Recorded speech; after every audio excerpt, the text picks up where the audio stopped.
அரசியல் அலசல் நிகழ்ச்சிக்கு உங்களை வரவேற்கிறோம். வணக்கம்ண்ணா. வணக்கம். சொல்லா, இன்னைக்கு என்ன அலச போகிறோம்? இப்போ தான் ரீசெண்டாக ஒரு 2 நாளுக்கு முன்னாடி ஒரு ஆர்ப்பாட்டம் நடத்தணும். அதாவது டிவிகே கட்சி உடனே கொலை மிரட்டல் விட்டுருவீங்களா? யாருக்குன்னா டிவிகேயோட ஆதவ அர்ஜுனுக்கு கொலை மிரட்டல் வந்திருக்கு. ரவுடிங்கெல்லாம் சுற்று போட்டுன்னு வந்துருக்காங்கன்ற மாதிரி சொல்கிறாங்க. அது உண்மையாகவே என்ன நடந்தது? சுற்று போட்டெல்லாம் வரல. கடந்த 10ஆம் தேதி அவருக்கு மர்ம நபர்கள் அவர் வீட்டு முன்னாடி கிட்டத்தட்ட ஒரு 7-8 நபர் கத்தி அருவாள் இதெல்லாம் கத்தி அருவாளோட காரில் வந்ததாகவும் சொல்கிறாங்க. வீட்டு முன்னாடி சொல்கிறாங்க.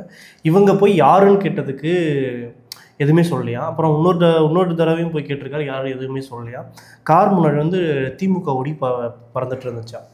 ஆனால் இது நடந்தது எந்த டேட்டில்? 10ஆம் தேதி. இன்றைக்கி என்ன டேட்டு? இன்னைக்கு 15. ஏன் அன்றைக்கே நீங்கள் கம்ப்ளைண்ட் பண்ணல? மீட்டிங் நடக்குதுல்ல, மீட்டிங் முடிச்சுட்டு கம்ப்ளைண்ட் பண்ணுறேன். உயிருக்கு ஆபத்து இருக்குன்னு சொல்கிறாங்க. உயிருக்கு ஆபத்து இருக்குன்னு சொன்னோடனே உடனே நீங்கள் கம்ப்ளைண்ட் பண்ணணும்ல. ஏன் கம்ப்ளைண்ட் ரிஜிஸ்டர் பண்ணல? இது சாதாரண விஷயம் கிடையாது. இல்லை என்ன அடிக்க வந்தான், இல்லை எனக்கு ஒரு திட்டமிடல் இருக்குது, அப்படி இருக்குது, இப்படி இருக்குன்னா பிரச்சனை இல்லை. உங்களுக்கு உயிருக்கு ஆபத்து இருக்குன்னா ஏன் 5 days? அதான் பொதுமக்கள் கேட்குறாங்க. ஏன் 5 days உங்களுக்கு கேப்பு? சில பேர் என்ன நினைக்கிறாங்கன்னா, இது ஒரு அரசியல் நாடகம். திமுகவோ ஒரு ஆல்ரெடி திமுக மேலே என்ன ஒரு பிம்பம் இருக்குது. இது ஒரு ரவுடி கட்சி, இது ஒரு கொள்ளடிக்கிற கட்சி, இது ஒரு ஊழல் கட்சி, திமுக வந்தாலே இப்படி தான் தமிழ்நாடு உருப்படாமல் போயிடும் அப்படின்ற கேள்வியில் இருக்குது. அதை ஒரு மடைமாற்றி இது ஒரு காயினாக எடுத்து ஒரு டூலாக எடுத்துகிட்டு இப்படி பேசுகிறாரா அப்படின்ற மாதிரி பொதுமக்கள் கேள்வியில். இல்லை, எனக்கு அப்படி தோணலைங்க. ஒரு நாள் பார்த்துருக்காரு, யாராவது வந்திருக்காங்க, சரி ஏதாச்சும் வந்திருக்காங்கன்னு நினச்சிருப்பாரு. ஒரு 2 நாள் 3 நாள் பார்த்துருப்பாரு. இன்னும் தொடர்ந்து யாரும் ஒரே நாள் தான் 10ஆம் தேதி மட்டும்தான் அவர் போலீஸ் ஸ்டேஷனில் கம்ப்ளைண்ட் பண்ணும்போது என்ன ரிப்போர்ட் கொடுக்குறாருன்னா 10ஆம் தேதி வந்திருக்காங்க. இப்போ கம்ப்ளைண்ட் பண்ணுறது 15ஆம் தேதி கொடுக்குறாரு. ஒருவேளை வேலைகள் நிறைய ஆர்ப்பாட்டத்துக்கு முன்ன வேலைகளாக இருந்திருக்கு. உயிரை விட என்னங்க, உயிர் இருந்தால் தானே வேலையை செய்ய முடியும். அது கட்சி தான் உயிரின்னும் போது எப்படி இது பார்க்க முடியும்? கட்சி ஒரு உயிராக நினச்சி ஒரு வேலை பண்ணிக்கிறாரு. சரி, ஓகே, நல்ல பதிலாக தான் இருக்குது. இருந்தாலும் இவரோட ஆதவ அர்ஜுனோட அவரோட அரசியல் ரெக்கார்டு எடுத்து பார்த்தோம்னா அவர் ஆரம்பத்தில் சபரீஷனோட இருக்கிறாரு. எதுங்க சபரீஷன்? யாரோட? முகஸ்டாலினோட மருமகன். இப்போ அவர் ஐடி விங்கிலிருந்து பெண் டூலிருந்து முக்கிய நிர்வாகியாக இருக்கிறது. யார் எம்எல்ஏ தீர்மானிக்கணும், எம்பி தீர்மானிக்கணும், அவர் தான் சபரீஷனோட ஒரு நெருக்கமாக வந்திருக்காரு. அது மட்டும் இல்லாமல் இங்கே இருக்கிற பேஸ்கெட் பாலோட தலைவராகவும் வந்திருக்காரு. பேஸ்கெட் பால் அசோசியேஷனுக்கு தலைவராகவும் வந்திருக்காரு. இவர் தான் டிசைட் பண்ணுவார். உண்மையாக அவர் நல்ல அத்லீட் தான். நல்லா இதாக அவரோட முதன்மையான ரோல் அவர் அத்லீட் தான். அப்போது அங்கே ஒரு முரண்பாடு ஏற்படுது. அதுக்கு பின்னாடி யார் கூட சேர்றாருன்னா பிசிக தலைவர் திருமாவளவனோட கட்சியில் பயணிக்கிறாரு. நிறைய இடங்களில் மாநாட்டுக்கு அவர் பயங்கரமான ஹெல்ப் பண்ணதாக சொல்கிறாரு. அதே மாதிரி கட்சியில் நிறைய நிதி கொடுத்ததாகவும் சொல்கிறாங்க. இவர் கட்சியில் சேரும் போதே அவர் மேலே பல குற்றச்சாட்டு அலிகேஷன் சொன்னாங்க. என்ன அலிகேஷன்னா, லாட்ரி மார்ட்டின்னு ஒருத்தர், கிட்டத்தட்ட உங்களுக்கே தெரியும், திமுக தேர்தலுக்கு கிட்டத்தட்ட 2000 கோடி கமிஷன் கொடுக்குறாரு. லாட்ரி மார்ட்டின்றவர். ஏன்னா அவர் லாட்ரியில் தான் தன்னை பணத்தை பணம் சேர்த்ததாகவும் இந்த மாதிரி பல. லாட்ரி தான் தமிழ்நாட்டில் கிடையாதுல்ல. ஆனால் அப்படி சேர்த்தனவர்னு சொல்கிறாங்க. இன்றைக்கி லீகலாக இல்லாமல் இருக்கலாம், இல்லீகலாக நிறைய ஸ்மக்லிங் பண்ணுறதா இருக்கட்டும், பண்ணுறாங்க. கேரளாவிலும் இவரோட இதெல்லாம் இஷ்யூ பண்ணுறதாகவும் சொல்கிறாங்க. அவரோட மருமகன் தான் இவர். யார்? ஆதவ அர்ஜுன். ஓகே, நல்ல பேக்ரவுண்ட் இருக்கு, நல்ல பேக்ரவுண்ட். கிட்டத்தட்ட ஒரு 18,000-20,000 கோடி வச்சிருக்கிற ஒரு ஆள். அவங்களோட மகளை இவர் திருமணம் பண்ணிக்கிறாரு. இவரை பேர் என்ன சொல்கிறாங்க? இவர் ஆதவ அர்ஜுன் ரெட்டின்றாங்க.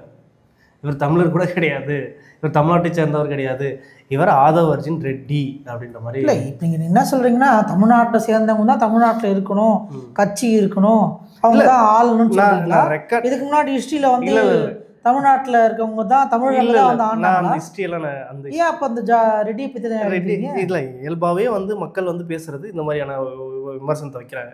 ஆதவ அர்ஜுன் ரெட்டின்னு சொல்லி ஒன்று இவரை குற்றச்சாட்டு செலுத்துறது மட்டும் இல்லாமல் அவரோட இதுலேருந்து தான் வந்தவர். அப்புறம் சபரீஷன் அப்புறம் விசிக கிட்டேருந்து என்ன முரண்பட்டார், கடுமையாக திமுக விமர்சனம் பண்ணார். விமர்சனம் பண்ணணும் என்ன சொல்கிறாரு, கட்சியை விட்டு 6 மாதம் நீக்கிறவனே விஜய் கட்சியில் சேர்றாரு. அதாவது கூட்டணி இருக்க கட்சியை இவர் விமர்சனம் பண்ணதால விஜய் கட்சி நீக்கிட்டாரு.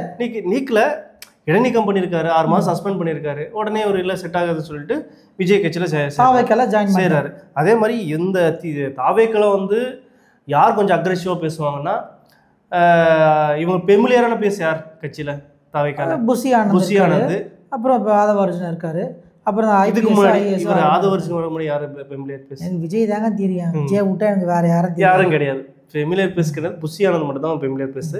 அதுக்கப்புறம் வந்து அருண்குமார் IPS, அப்புறம் வந்து நிர்மல்குமார், இந்த மாதிரி நிறைய பேர் வந்தாங்க. அதில் முக்கியமாக வந்து ஆதவர்ஜுன் சார் ஒரு தாவேக்கால ஒரு பேசு பொருளாகுது, ஒரு முக்கியமான லீடர். அதேமாதிரி இவர் வந்து திமுகவுக்கு வந்து தேர்தல் நிபுணராக வேலையும் செஞ்சுருக்காரு. யாருக்கிட்ட? பிரசாந்த் கிஷோர் டீம்ல இவர் இருந்திருக்காரு. இவங்க நல்ல ஃப்ரெண்ட்ஸ்ன்னு சொல்றாரு. அவர் பிரசாந்த் கிஷோரை கூட்டு வந்ததே ஆதவர்ஜுன் தான். ஓகே, தமிழ்நாட்டுக்கு பிரசாந்த் கிஷோர் அவர்களை கூட்டு வந்து இவர் தான் கூட்டு வந்து இப்போ விஜய் கூட அலைன்ஸ் வச்சு தேர்தல் வகுக்கலாம் பண்றதும் சொன்னது இவர் தான். ஆனால் இப்போ பிரசாந்த் கிஷோர் நான் இப்போ தாவேக்காக்கு ஒர்க் பண்ணல, நான் பீகாரில் எனக்குன்னு தனிப்பட்ட எலெக்ஷன் இருக்குது, நான் பாட்டு அதுக்கு ஒர்க் பண்ண போயிடுறேன்னு சொல்கிற மாதிரி போயிடுறாரு. இந்த நிலைமையில தான் திடீர்னு இந்த மாதிரி பார்க்கும்போது இவரோட ரெக்கார்டை பார்க்கும்போது இன்றைக்கி திடீர்னு வந்து திமுக மேலே ஒரு குற்றச்சாட்டு செலுத்துறாரு. அது உண்மையா பொய்யா, இல்லை திமுக நிஜமாலே அவர் பண்ணுமா? ஏன்னா திமுக தொடர்ச்சியாக வந்து அந்த கட்சியில் விஜய், புஷி ஆனந்த், ராஜ்மோகன் இவங்க விமர்சனம் பண்ணுறத விட ஆதவர்ஜுன் கடுமை விமர்சனம் பண்ணுவார். ஏன்னா விசிகாக இருக்கும் போதே அவர் பயங்கரமாக தாக்குறாரு. மன்னர் ஆட்சின்றாரு. 2026 எலெக்ஷனில் பார்ப்போம், உங்கள் இதை வேறு இருப்போம், நாங்கள் சேப்பாக்கத்தில் நிற்போம் அப்படின்ற மாதிரி கடுமையான விமர்சனங்களையும் கடுமையான நேரடி மோதல் போக்குகளையும் கையாண்டிருக்காரு. கடந்த காலத்தில் திமுக இருந்தனால அப்படி கூட இவர் ஏன்னா கடுமையாக தாக்குறான்றதுக்காக கூட அப்படி ஒன்று செயல் திட்டத்தை வந்து திமுக எடுத்துருக்கலாம் அப்படின்ற மாதிரியும் சொல்கிறாங்க.